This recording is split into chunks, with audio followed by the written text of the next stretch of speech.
All right, so we got my 2005 GMC in the shop. It's a 2500 HD. It's a Duramax diesel. Blah blah blah blah. And yes, I pull a fifth wheel with this truck. The fifth wheel weighs 11,000 pounds or so, ready to camp. And it has roughly 2,000 pounds of pin weight. As you can see, it has 4 main leaves, and the bottom one is overload because there's a gap there. It doesn't do anything until the truck squats. But this truck does not squat. What I mean by that is this truck does not, the rear end of this truck does not drop when you put weight on it. It's not solid blocked. It does not ride like a lumber wagon, comparatively to, like a medium duty truck, like a 5500 or something. This truck has air helpers. Now, I have my air helpers set up a little bit different. As you can see, right here I have an air tank. I'll show you in a minute. I have a compressor in front of that.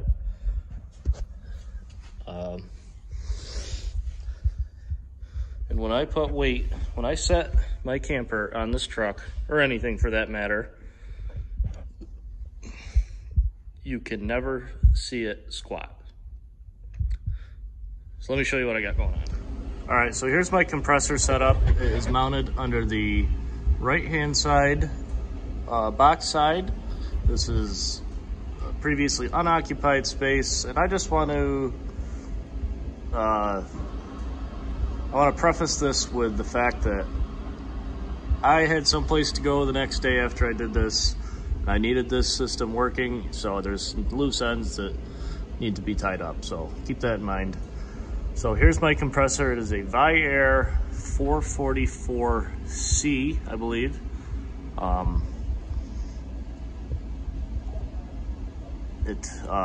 don't remember the specs on this compressor. I'll be straight up with you. You can look it up if you want. This is a 2.5 gallon Viair tank. I have a drain. I have the pop-off valve. I have a T on there in case I ever want to go anywhere else. Back here, I have a 4-way, an air chuck on it. 2 of those are capped off, just again in case I want to do anything else. There's the line that runs to my air ride system. And basically, and I have a relay. I have an outside of the vehicle rated relay. It's got a good rubber gasket and all that nonsense. And basically, anytime, there's also, you can see up there, there is a pressure switch. It is a 120 to 150. So basically, anytime that my ignition key is on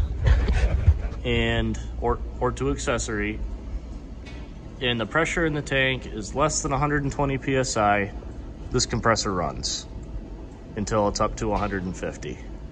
I have this mounted on a piece of steel. Between the piece of steel and the components is an old piece of conveyor belt. It's about a 1/2 inch thick. And the reason I did that is for vibration dampening. And this just very nicely tucks up underneath the truck, out of the way. And I just don't ever have to think about it. The other thing that I did is, you can see that hose comes out, it loops around. What you can't see, I guess you can, is that goes up in the box side of the truck. I got to looking, and I looked up inside the box side of the truck, and I'm like, there is no dirt, there's no water marks, nothing up there. So that's the intake to the compressor. That's where it draws its air from, and I figured there's a filter on the end of the hose when it gets up there. I figured that was going to be the cleanest place to get air from. So let's come back here.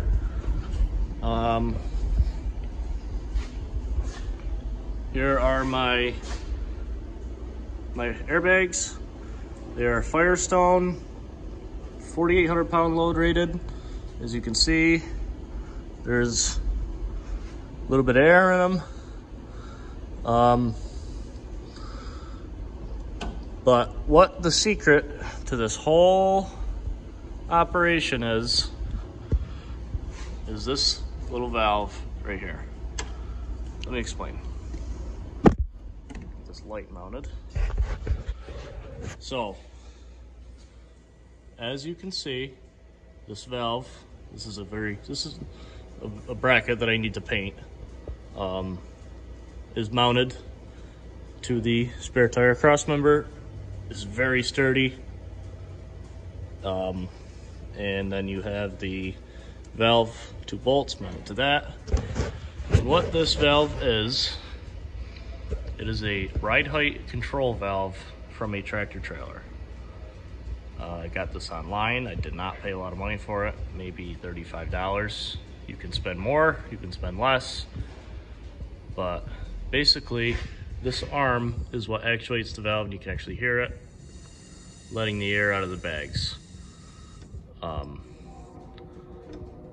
So I have this rod, this piece of all thread. This didn't take me more than 20 minutes to make. And this simply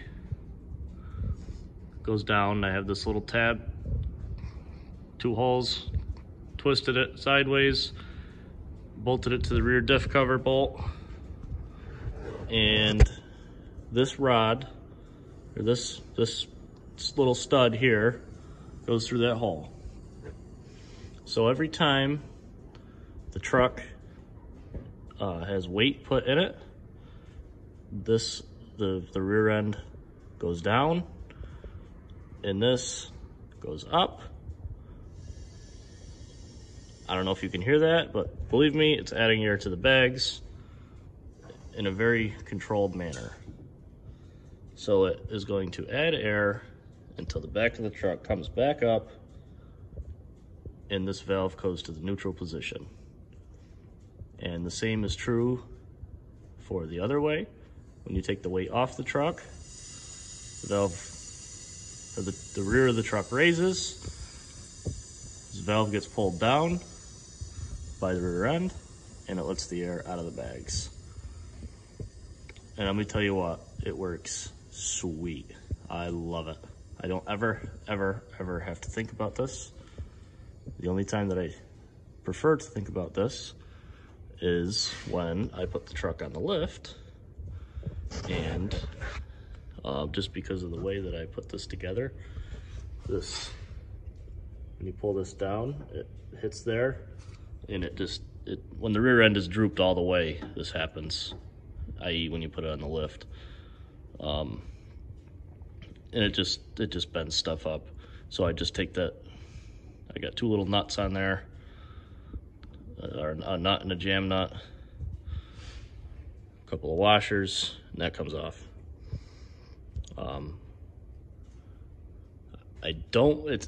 It's nighttime right now, and B, I don't have anything really ridiculously heavy to put in the truck to show you that this does in fact work, but one of these days I'll get some video of it working, and then you can all believe me, because I'm sure I'm gonna get a lot of comments about how this doesn't work, even though it does, and how my wiring is scabby, even though I told you that I was in a hurry and I needed this to work. I just want to close this out with, these bags look like they are stretched to the max. Believe me, they're not. Obviously they are stretched a little bit. It's probably not the best thing in the world for them, but the weight of the rear end is being held by the shocks. So there's really not a whole lot of stress on the bags. So what this does for me is it keeps my truck at a steady ride height. So if I am towing something at night or have something heavy in the bed at night, my headlights are not pointed in the air, blinding everybody else, and just makes it look like I don't have the truck overloaded. There's nothing I can't stand more than the look of a truck towing a trailer that is perfectly within its rating and just about sitting on the bump stops. So this is the way that I went about it. There's other ways to do it, and we're gonna talk about those real quick. So this is one way to do air suspension. The more traditional way is just to put the airbags in and have a valve stem somewhere on the truck and fill the bags up at some point when you need them, deflate them when you don't need them, whether you do onboard air, whether you just have a little 12-volt compressor or have air at your house or your shop or whatever. I don't prefer to do it that way. The other way to do it is, my dad actually has this set up in his truck. He has just a compressor, no tank, under the seat of his truck, and he has a switch / valve under the dash with a gauge on it. And when you want air, reach under the dash, flick the switch up, adds air to the bags, and when you get to your desired pressure, you're good to go. And the same is true for deflating the valves. Just push the switch down and it deflates the bags, and it's pretty simple, works pretty good. Again, I didn't want to do it that way. So the reason that I did it this way is just because I don't have to think about it. I'm on the wrong side of this.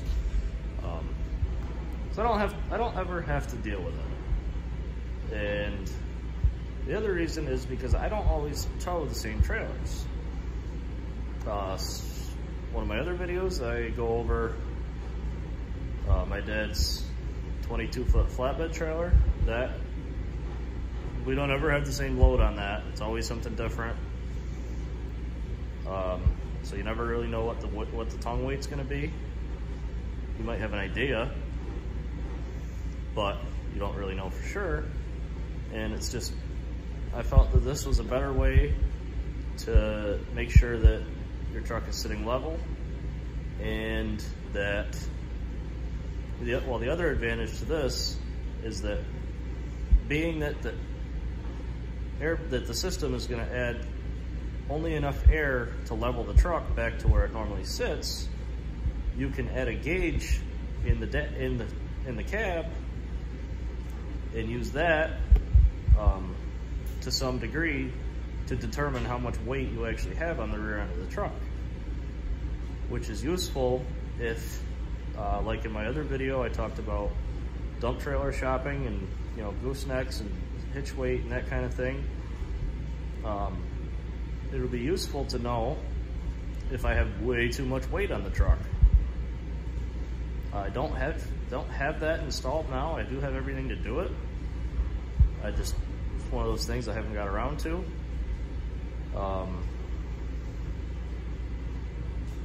So the other thing is mounting your compressor. You can do it like I did. You could do it outside the truck, up underneath it somewhere. I like that way because it's clean, it's out of the way, you don't have to look at it. I thought about possibly putting it under the seat of the truck. That's another option. The reason I didn't want to do that, you can tell this is a crew cab, so it has a full back seat, and I just had a baby girl. So the picture in my head is towing the camper down the road and having the baby in the back seat with my girlfriend in the front, trying to get the kid to sleep. Dog finally lays down, baby finally goes to sleep, and the compressor kicks on, wakes the baby up, dog starts barking, chaos. That was the main driving factor as to why I didn't primarily put the compressor under the seat. I don't think I would have put the tank under there just for space reasons, but I would have probably put the compressor under there just to get it out of the weather. Another option is one of my buddies has a 17 F250 diesel, and he has a toolbox in his truck, and he put his whole compressor in the toolbox and wired it up in there. And the reason I didn't want to do that is simply because this is an 8-foot bed, and I want to be able to utilize all 8 feet of it at any given point in time. Not saying that I don't want to put a toolbox in there. I want to get a toolbox. It's not on the top of the priority list. But if let's say you want to go get 60 sheets of plywood and sheathe your barn, and that's going to take up a significant height. Yeah, you can put some underneath the toolbox depending on what you get, but not 60 sheets. And then, so you take the toolbox out of the truck, and just when you're gonna go get something heavy with the truck, you don't have your air. So that was why I didn't do it that way. You absolutely can do it that way. There's nothing wrong with it. This is just my preference. I have pretty good faith that I'm not gonna have too many issues with this compressor and that nonsense. The biggest thing that I'm worried about is the pressure switch, which I have 2 of them. So if it fails, it's not a big deal. All it is 2 little spade connectors and unscrew it from the tank, change that. Eventually the compressor is going to wear out. That's just the fact of life. Eventually that little valve's going to wear out. Eventually the tank's going to rust through. But that's just what's going to happen. So those are my thoughts on air ride. Actually, one more thing I want to talk about: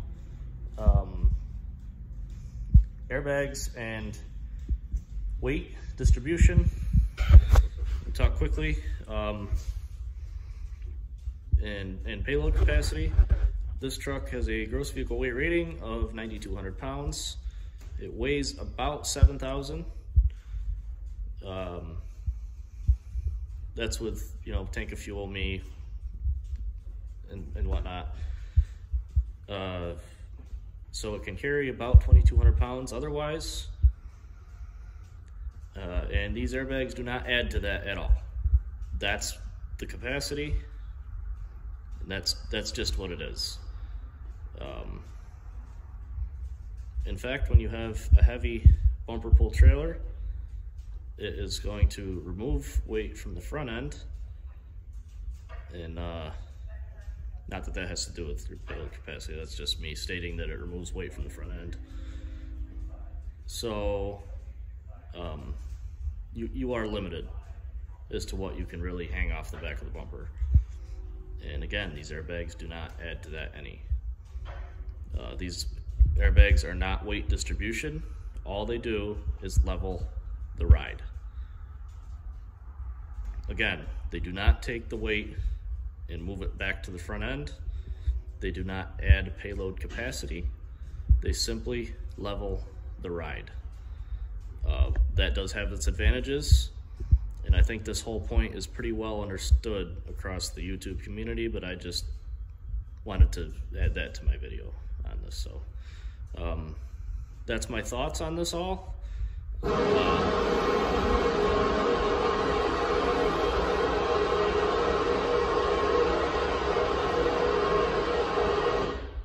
It's the compressor drain in the shop. Every 45 minutes or so, it blows the water into the floor drains. So that's my thoughts on air helper springs, air ride, airbags, whatever you want to call it. I love the way this works. I'd do it again. parts, including the compressor, the airbags, the valve, the wiring, all the nonsense. I've got about 650 bucks into this whole system, so it's not outrageous. Probably cheaper than a remote wireless airlift system or whatever. I do have a little bit of time and thought into this, but if I can do it, you can do it. And I hope this helps somebody. Be safe, have a good night, know your limits, and I hope to see you here again.